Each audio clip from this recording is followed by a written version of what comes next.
BJP வருது BJP வருது ஒரு பேய் கதை கேள்விப்பட்டிருக்கீங்களா? நான் சொல்கிறேன் கேளுங்க. ஓகே சார், நம்ம ஊரில் நிறைய ஜேர்னலிஸ்ட் இருக்காங்க. அதில் 90% பேர் ஒரு கட்சிக்கு சொம்படிச்சிட்டு இருக்காங்க. ஓகே, ஸோ அதில் ஒரு ரெஸ்பெக்டட் ஆள் ஆக்சுவலி ஒரு journalist. It's a good person actually. நம்ம மணி சார் அவர் தம்ப்நெயில்ல போட்டிருப்பேன். அவர் பேசுகிறத பாருங்க. தமிழ்நாட்டின் பேரழிவு தொடங்கிடுச்சான். விஜய் சீமான்லாம் ஓரம் வாங்குவான். களம் வந்து ஸ்டாலினுக்கும் மோடிக்குவான். அமித்ஷா வந்தாராமா, தலையில மாறுதாமா, ஸ்டாலின் தான் காப்பாற்ற போறாராமா. இப்படி சொல்லி சில யூடியூப் சேனலுக்கு பேட்டி கொடுத்து எல்லாத்தையும் பயமுறுத்திக்கிட்டு இருக்கிறாரு. ஐயா, நான் ஒன்றுக்கு ஒரு 4-5 கேட்குறேங்க. அதுக்கப்புறமும் திரும்பவும் நாங்கள் இதே பார்ட்டிஸுக்கு தான் நாங்கள் ஓட்டு போடணுமா இல்லையா அப்படிங்கிறத நீங்கள் சொல்லுங்கய்யா. அதில் ஒன்று பார்த்தீங்கன்னாய்யா, நீங்கள் போங்க, வீட்டில் வந்து ஒரு பைக் எடுத்துகிட்டு நீங்கள் வெளியே போங்க, இல்லை கார் எடுத்துகிட்டு வெளியே போங்க. ஒரு 1 கிலோமீட்டர் 2 கிலோமீட்டர் ட்ராவல் பண்ணுங்கள்.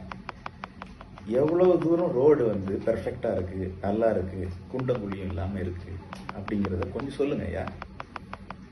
எனக்கு தெரிஞ்சு எங்கள் வீட்டில் 2 கிலோமீட்டர் ரவுண்ட் அடித்து பார்த்தோன்னா ஒத்த ரோடு கூட சரியில்லைங்க ஐயா.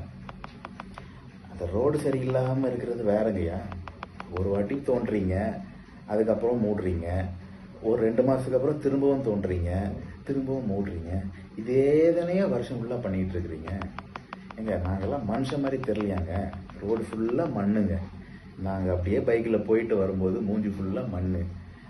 சின்ன சின்ன பேபிஸுக்கு, குழந்தைங்களுக்கெல்லாம் சளி இருமல்னு வந்துட்டு இருக்குதுங்கய்யா. அதை விடுங்கய்யா, இப்போ உள்ள யங்ஸ்டர்ஸ் ஆஃபீஸுக்கு போவாங்க, அவங்களுக்கு கண்டிப்பாக தெரியும். பேக் பெயின், நெக் பெயின் இஷ்யூன்னு 1008 இஷ்யூ வருதுங்க. எதனாலங்க வருது? அவங்களுக்கு என்ன போன் வீக்காகவே வந்துடுச்சு? இந்த ரோடுங்க, இந்த ரோட்டில் போனால் யாருங்க தாக்கு பிடிக்க முடியும்? அவன் லட்சக்கணக்கில் ஸ்பெண்ட் பண்ணிட்டு இருக்காங்க. கொஞ்சமாவது மனசாட்சியோடு நீங்கள் நடந்துக்குங்க. கொஞ்சம் ரோடை ஒழுங்காக போட்டிங்கன்னா நாங்கள் கொஞ்சமாச்சும் நிம்மதியாக போகணுங்க. அவன் பேக் பெயின், அந்த பெயின், இந்த பெயின் சொல்லிட்டு அவன் வந்து கிழிஞ்சு போய் கிடக்குதுங்க. சரி, 2வது டெவலப்மெண்ட் மாடலு, அந்த மாடல்னு சொல்கிறீங்க. நீங்கள் பக்கத்தில் ஒரு பெங்களூர்னு ஒரு ஊர் இருக்குங்க, அங்கே போங்க. ஐடி செக்டாரை அவன் எப்படி டெவலப் பண்ணியிருக்காங்கன்னு பாருங்கள். வேறு நான் எதுவுமே சொல்லலை. அங்கே உள்ள ரோடு அவ்வளோ பெருசாக இருக்குங்க. டிராஃபிக் இருக்குதா? இருக்குது. அவ்வளோ பெரிய கம்பெனிஸ், எங்கே பார்த்தாலும் சாஃப்ட்வேர் கம்பெனிஸாக இருக்குதுங்க. நம்ம ஊரில் ஒன்லி ஓஎம்ஆரை தவிர வேறு எங்கெங்கே நிறைய சாஃப்ட்வேர் கம்பெனி இருக்குது. இன்னொன்று டிஎல்எஃப்னு சொல்லுவீங்க. அது தவிர வேறு எங்கெங்கே இருக்குது ரொம்ப பெருசாக? அங்கே எங்கே பார்த்தாலும் சாஃப்ட்வேர் கம்பெனி பெருசாக இருக்குதுங்க. ஒரு சொல்லப்போனால் பெங்களூர், ஹைதராபாத் எல்லாம் கம்பேர் பண்ணிங்கன்னா இன் சாஃப்ட்வேரில் சென்னை எனக்கு ஒரு 2% தாங்க இருக்கும். நம்ம தாங்க ஸ்டார்ட் பண்ணோம். ஐ ஃபீல் நம்ம அப்படியே 10-15 வருஷம்னா டோட்டலாக நத்திங், ஒன்றுமே நடக்கலைங்க. அந்த ஊர் போய் பாருங்கள், என்னமா டெவலப் ஆகிட்டு இருக்குது. சாஃப்ட்வேர்னா இப்போ பெங்களூர், ஹைதராபாத்னு மாறிடுச்சுங்க. ஏன்னா ஒரு வெள்ளைக்காரன் வர்றாங்க, ஒரு கம்பெனி ஆரம்பிக்கணும்னு சாஃப்ட்வேர்காரன் வரலாம். இந்த சென்னையில் இந்த ரோடுல அவன் போனான்னா அவன், நீங்களே சொல்லுங்கள், அவன் எப்படிங்க இந்த ஊரில் வந்து கம்பெனி ஆரம்பிக்கணும்னு நினைப்பாங்க? இந்த ரோடு வேணாம். ரோட்டில் போகும்போது அவ்வளோ மண்ணுங்க. ஏதாவது ஒரு ரோடு நல்லா இருக்குதாங்க? ஒரு 5 வருஷம் 4 வருஷம் நீங்கள் எடுத்துக்கோங்க, ஒரே ஒரு ரோடு சொல்லுங்கள் நல்லா இருக்கிற ரோடு. சரி, அதை விடுங்க. உமன் சேஃப்டி எனக்கு தெரிஞ்சுங்க 10 வருஷத்துலையோ 15 வருஷத்துலையோ இந்த ரேபிஸ்ட்டுக்கு ஒரு 30 வருஷம் சிறை தண்டனை கிடைச்சிது. இவனுக்கு 30 வருஷம், இவனுக்கு 30 வருஷம், இவனுக்கு 30 வருஷம் நான் கேட்கவே இல்லைங்க.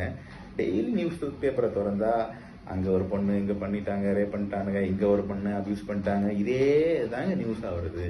எங்கள் வீட்லேயும் என் ஒய்ஃப் இருக்காங்க, தங்கச்சிங்க இருக்காங்க, அக்கா இருக்காங்க, அம்மா இருக்காங்க. எல்லாருக்கும் பயமாக இருக்குதுங்க. ஒரு நிமிஷம் கூட எங்களால், இது ப்ராக்டிக்கலாக நான் சொல்கிறேங்க, எங்கேயாவது அவங்க ஊருக்கு காலேஜுக்கு போகிறாங்க இல்லை வேலைக்கு போகிறாங்கன்னா நாங்கள் ஃபோன்லேயே தாங்க இருக்க வேண்டியிருக்கு. அவங்கள அங்கே பஸ் ஏறிட்டாங்களா, ஓகே, வந்து இறங்கிட்டாங்களா, ஓகே, அப்படி தாங்க இருக்க வேண்டியிருக்குது. அவங்களுக்கு தண்டனை கிடைக்குதுன்னு தெரிஞ்சதுன்னா யாரும் பண்ண மாட்டாங்கங்க. வேற ஒரு டிஃப்ரெண்ட்டும் இல்லைங்க, தண்டனை கிடைக்கவே இல்லைங்க. நாங்கள் நியூஸில் அது மாதிரி கேட்கவும் இல்லையே. அவனுக்கு 100 பேர் சிறை தண்டனை கிடைச்சிருச்சு, அதெல்லாம் நாங்கள் பார்க்கவே இல்லையே. ஓகே, அது இல்லாமல் விட்டுங்க. லஞ்சம் ரெஜிஸ்ட்ரேஷன் ஆஃபீஸ் போனால் லஞ்சம் கொடுக்க வேண்டியிருக்குதுங்க. லேண்ட் ரெஜிஸ்ட்ரேஷனுக்கு. இபி பில்லுக்கு போனால் அங்கே லஞ்சம் கொடுக்க வேண்டியிருக்குதுங்க. இபி பில்லுங்கிறேன், இபிக்கு ஏதாவது நியூ கனெக்ஷன் வருதுன்னா லஞ்சம் எதுக்குங்க லஞ்சம் இல்லாமல் இருக்குது? எதுக்கு எடுத்தாலும் லஞ்சம் இருக்குதுங்க. ஈவன் நம்ம கொஞ்சம் அப்படியே போயிட்டோம், ரோடு இருக்குது, ஹெல்மெட் போனால் போலீஸ்காரனுக்கு லஞ்சம் கொடுக்க வேண்டியிருக்குதுங்க. இதே தானங்க பொழப்பா இருக்குது. ஓகே, அது ஓகே. இன்னொன்று, நம்ம மேலே நியூஸில் நீங்கள் கேள்விப்பட்டிருப்பீங்க, கரண்ட்டு கயிறு அத்து விழுந்துருச்சு, அதை மிதிச்சு 2 பேர் செத்துட்டாங்க, ஒருத்தர் செத்துட்டாருன்னு நியூஸ் கேள்விப்பட்டுட்டே இருப்பீங்க. நானும் ஏன்டா இப்படி நடக்குதுன்னு பார்க்கும்போது, ஜஸ்ட் நானும் மனுஷன் தானேங்க, நார்மலாக நான் கூலி வேலை செய்கிறவங்க. நாங்கள் ரோட்டில் போகிறோம், எலக்ட்ரிக்கல் லைன்ஸை பாருங்கள்.